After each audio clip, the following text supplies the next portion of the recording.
நான் 2 வருஷத்துக்கு முன்னாடி 105 கிலோ இருந்தேன். நான் அதுக்கு முன்னாடி உடம்ப குறைக்கிறதுக்கு என்னென்னமோ முயற்சி பண்ணேன். ஆனால் என்னால் முடியலை. ஆனால் லாஸ்ட் 2 இயர்ஸாக ரெகுலராக வாக்கிங் போக ஆரம்பித்தேன், ஜிம் போக ஆரம்பித்தேன், கன்சிஸ்டண்ட்டாக பண்ண ஆரம்பித்தேன். 105 இருந்தேன்னா இப்போ 69 கிலோ வந்துட்டேன். என் உடம்பு மேலே கான்சென்ட்ரேட் பண்ணேன்னா என்னோடய கரியர் மேலே பண்ணாமல் விட்டுட்டேன். அதை நான் லேட்டாக தான் ரியலைஸ் பண்ணேன். ஃபிட்னஸில் கன்சிஸ்டண்ட்டாக இருந்தேன்னா இப்போது கரியர்லேயும் கன்சிஸ்டண்ட்டாக இருக்கணும்னு நினைக்கிறேன். இந்த வருஷம் நான் பேங்க் எக்ஸாம் ப்ரிப்பேர் பண்ணலான்னு இருக்கேன்.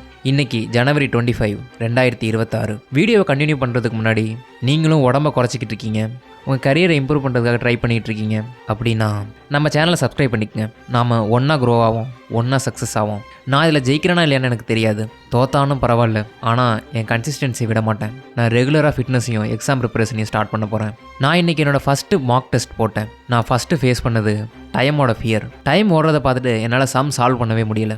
ஆப்டிடியூட்லேயும் பெருசாக அட்டன் பண்ணல, இங்கிலீஷும் பெருசாக அட்டன் பண்ணல, ரீசனிங் தொடவே இல்லை. ஆனால் பரவாயில்ல, இது என்னோடய ஃபஸ்ட்டு ட்ரை. நான் அடுத்த ஒரு வாரத்துக்கு சிம்பிளிஃபிகேஷன், அப்ராக்சிமேஷன், குவாட்ராட்டிக் ஈக்குவேஷன், ரீசனிங்கில் பசில் இது மட்டும் தான் பார்க்க போகிறேன். நெக்ஸ்ட் வீக் என்னால் எவ்வளோ பண்ண முடியுதுன்னு பார்ப்போம். இப்போ ஃபிட்னஸுக்கு வரேன். நான் உடம்பு குறைக்கிறப்ப பண்ண முக்கியமான ஒரு விஷயம், ரெகுலராக நடந்துருவேன். ரெகுலராக ஸ்டார்டிங்கில் 20,000 ஸ்டெப்ஸ் வரைக்கும் நடக்க ஆரம்பித்தேன். என்னோடய ஃபுட் கலோரிஸை கால்குலேட் பண்ணி சாப்பிட ஆரம்பித்தேன். நீங்கள் எவ்வளோ சாப்பிட்றீங்கிறத தெரிஞ்சு சாப்பிட்டீங்கன்னா உங்களுக்கு கண்டிப்பாக உடம்பு ஏறாது. அது கூடவே ரெகுலராக நீங்கள் எக்ஸசைஸ் பண்ணுறீங்க, நடக்கிறீங்கன்னா உங்களுக்கு ஈஸியாக உடம்பு குறைஞ்சிடும். இதை நான் தெரிஞ்சுக்கிறதுக்கே எனக்கு பல வருஷம் ஆயிடுச்சு. அந்த தப்பை நீங்களும் பண்ணிடாதீங்க.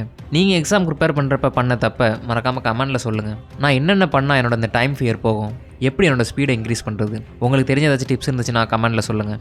மறக்காமல் நம்ம சேனலை சப்ஸ்கிரைப் பண்ணிக்கங்க.